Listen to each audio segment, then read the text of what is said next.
Je m'appelle Ismaël Guillory, j'ai 43 ans, bientôt 44, donc l'âge 4x4, je vais pouvoir faire encore plus de choses. Je suis passionné par les sports de glisse, en particulier le surf, mais toutes les activités de plein air sont vraiment des choses qui m'attirent. Le skateboard, le snowboard. Finalement, les grands espaces, je me ressource dans cette énergie où je me ressens tout petit et en symbiose avec un élément. Mais ça m'arrive aussi de faire du tennis en fauteuil roulant, de faire du badminton, des activités mixtes, souvent pratiquées entre handi et valide. Et vraiment, le sport est un équilibre pour moi. J'ai essayé d'en faire, on va dire, d'une passion... faire en sorte que ça puisse aussi me servir dans mon quotidien. Je suis amputé depuis la naissance suite aux brides amniotiques. C'est comme une toile d'araignée dans le ventre de la maman qui empêche le développement normal des membres, ce qui a entraîné une amputation de la jambe droite, des doigts en moins sur la jambe gauche et pas d'orteil sur le pied gauche. Et pour autant, le sport, c'est quelque chose qui vraiment, moi, m'a toujours attiré et m'a permis d'équilibrer aussi ma vie. Mon intégration dans la vie sociale, mais aussi d'un point de vue physique, trouver un équilibre pour faire une genre de rééducation au quotidien au travers d'activités sportives.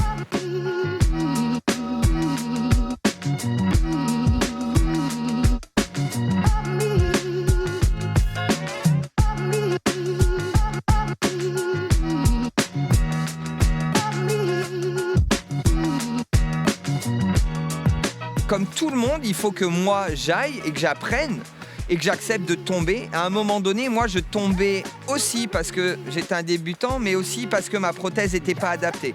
Donc il a fallu trouver une technique, que ce soit dans la manière de faire le take-off, mais aussi d'adapter la prothèse pour qu'elle puisse aller dans l'eau, pour qu'elle puisse me permettre d'avoir un équilibre, mais de passer. Et moi, je ne pouvais pas fléchir le genou beaucoup et pas fléchir la cheville.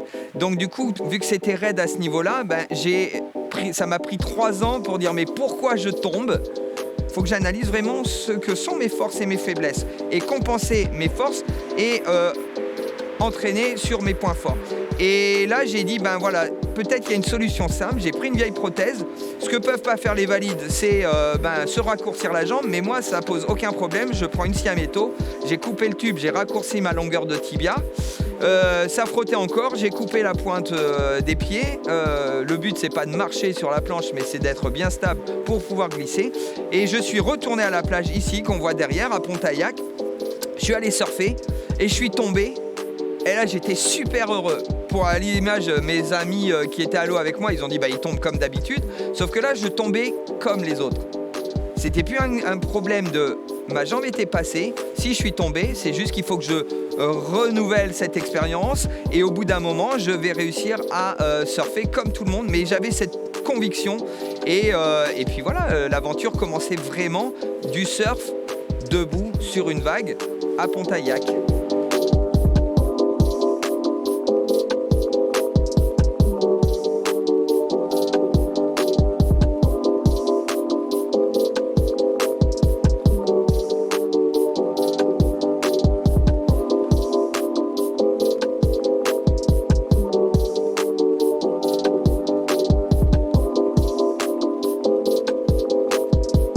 Montrer que ça pouvait être banal et que si nous on y arrivait, peut-être que le message il était aussi pour les valides, leur dire mais vous aussi autorisez-vous, tentez, ayez pas peur de sauter, n'ayez pas peur de demander l'aide et la main parce que souvent quand on est handi on vous tend la main pour vous aider, mais à un moment donné moi j'ai pas besoin qu'on m'aide tout le temps, sur certains petits cas de figure peut-être. Mais à d'autres moments, c'est moi qui peux avoir ce plaisir-là aussi de tendre la main pour aider les autres. Et les autres, c'est pas forcément des gens plus faibles que moi, ou en tout cas considérés comme plus faibles. Moi, j'ai vu des grands rugbymen secoués, brassés par des petits gars qui sont en fauteuil électrique myopathes et qui, à un moment donné, leur ont donné l'énergie pour aller de l'avant. Mais ça, on n'a pas envie de le monnayer. Offrir, c'est un vrai plaisir et je n'avais pas forcément envie de l'associer à de l'argent. Par contre, à un moment donné, pour mettre en place les actions qu'on a créées avec notre association, qui s'appelle Vague d'Espoir, il a fallu à un moment donné, pour dire oui aux autres, avoir une contribution et on a mis en place des actions, des événements pour récolter des fonds pour Vague d'Espoir. Mais en aucun cas pour s'enrichir personnellement.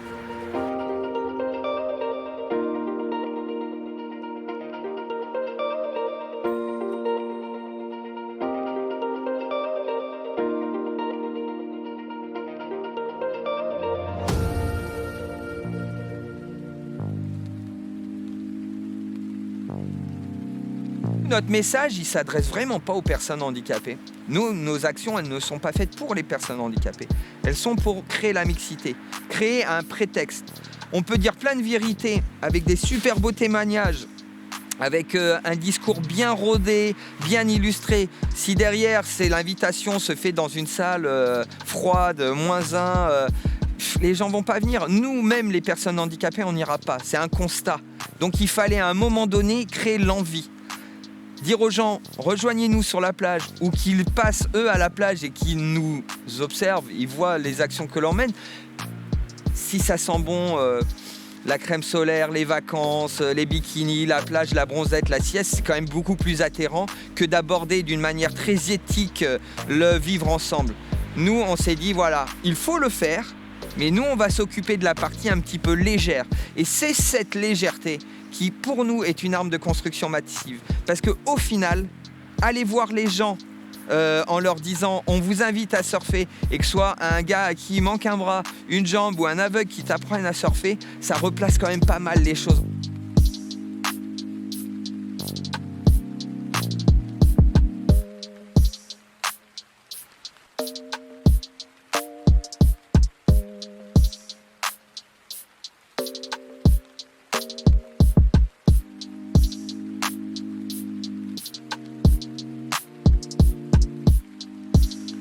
Cette réalité que sont nos vies personnelles de différents piliers là, de Vagues d'Espoir, on en fait des exemples pour montrer que si nous, les cabossés de la vie, qui avons commencé la vie avec un jeu de cartes pourri, ou en cours, on nous a piqué tout notre jeu de cartes parce que la vie, elle a dit, voilà, tout allait bien, mais voilà, un accident de voiture, une maladie, et la vie, on subit un gros accroc. Eh bien, le cap qu'on a donné, c'est pas pour autant que la vie s'arrête. Des fois, on peut changer de cap ou reprendre le même, mais d'une manière un peu différente. Mais l'objectif, c'est d'avancer. L'objectif, c'est de se construire avec son passé, réconforté par les rencontres que l'on fait sur le présent pour se projeter dans l'avenir. Et donc ça, c'est valable pour tout le monde. Et donc la plupart des gens à qui on va transmettre notre message, finalement, c'est les valides. Mais s'ils veulent bien l'entendre. Là, on arrive à un moment donné où on nous écoute, on nous donne la parole depuis quelque temps. Il y en a certains qui nous écoutent, mais il faut aussi entendre le message. On ne demande pas de pitié, de compassion, on veut faire des choses ensemble. Ce qu'on veut, c'est pas de la compassion, c'est de la compréhension. Et avec de la compréhension, on peut se donner des projets. Et puis voilà, l'avenir, il est réservé de plein de surprises. On peut pas le prédire. Ce que l'on peut, c'est se donner les moyens d'avancer. Si je reste à morfondre sur mon handicap et le pas de chance que j'ai eu depuis mon enfance, et je suis sûr qu'il m'arrivera encore plein de galères, mais je touche du bois. Moi, je n'ai pas envie, mais je ne peux pas maîtriser certaines choses. Par contre, il y en a d'autres qui sont que si je reste sur mon canapé à morfondre, je n'aurai pas une vie aussi heureuse que celle que j'ai là. Donc je sors de chez moi, je crée les rencontres et c'est comme ça que j'ai équilibré. Et ce message-là, je veux le transmettre aux autres.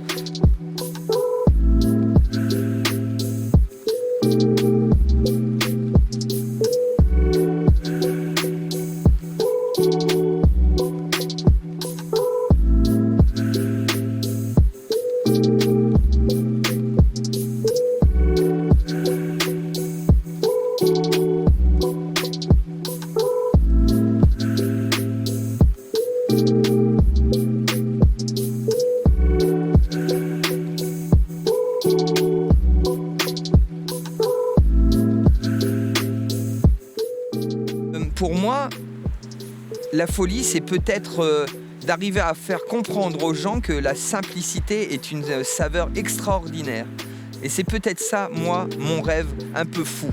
C'est faire en sorte de faire prendre conscience aux gens que moi, mon bonheur, il n'est pas dans les choses extraordinaires que j'ai fait, d'aller surfer des vagues à l'autre bout de la planète. Non, c'est simplement... Il fait gris, c'est brumeux, mais c'est beau. C'est beau la vie quand vous avez rien. Non, moi la contemplation, elle est dans les petites choses simples que l'on peut saisir au quotidien. Et pour autant, faut pas se priver de la surprise, des fois, de faire des choses qui sortent de l'ordinaire. Mais à un moment donné, autour de chez vous, il y a un parc, autour de chez vous. Je pense que se plonger dans la nature est quelque chose de ressourçant. À un moment donné, ça replace bien les choses. Qui on est, qu'est-ce que l'on fait? On est un fragment de seconde, on est une petite poussière. Est-ce que pour autant on ne peut pas glaner des petits moments de plaisir? Eh bien oui, avec ses amis, avec sa famille. Cette simplicité-là, c'est un peu une folie. Parce que la vraie folie, c'est de ne pas en avoir pris conscience pour un grand nombre de personnes jusque-là.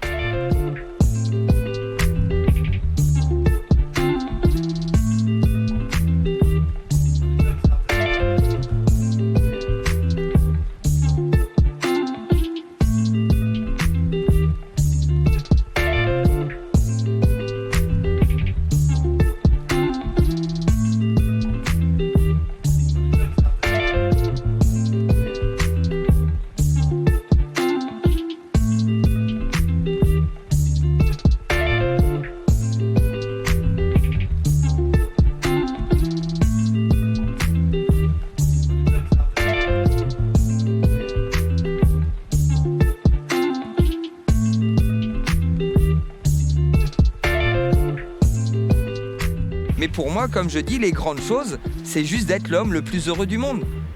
Et ça, c'est un statut que tout le monde peut avoir. Sauf quand il vous arrive des vraies galères. Et pour moi, être amputé, avoir un cancer, c'est pas des vraies galères. Moi, la vraie galère, ce serait qu'un de mes proches, un de mes enfants, soit touché par ces situations-là. Pour l'instant, je suis l'homme le plus heureux du monde parce que je ne suis pas concerné par cette réalité qui, pour moi, là, est très dure.